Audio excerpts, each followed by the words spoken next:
Most of us don't like being alone with our own thoughts for more than a few minutes. This has been verified in several studies, including this one from Timothy Wilson, a social psychologist at the University of Virginia in Charlottesville. For 15 minutes, the team left participants alone in a lab room in which they could push a button and shock themselves if they wanted to. The results were startling. Even though all participants had previously stated that they would pay money to avoid being shocked with electricity, 67% of the men and 25% of the women chose to inflict it on themselves rather than just sit there quietly and think.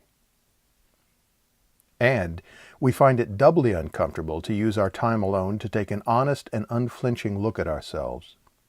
Most of us, myself included, would do almost anything to escape the feelings that arise from this.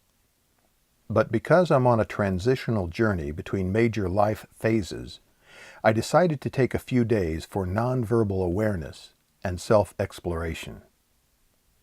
For example, I began by becoming aware of my thoughts, not evaluating them, just observing. This is a simple activity, but not an easy one. It takes time.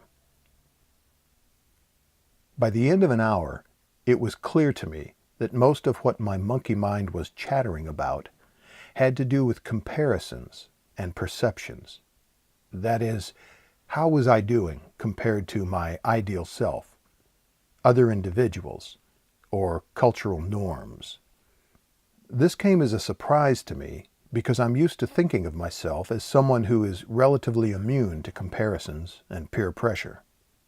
And my hope is that this new awareness will help me to short-circuit these thoughts as they occur, and thus reduce the anxiety, bitterness, and vanity that can result.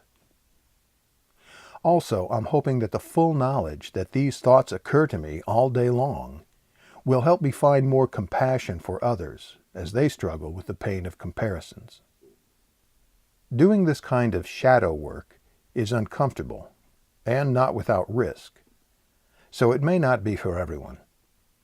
But if you decide to try it, my advice is to do some online research first and take it slow. However, I can say without reservation that my time alone has helped me to become a more compassionate and self-assured life traveler.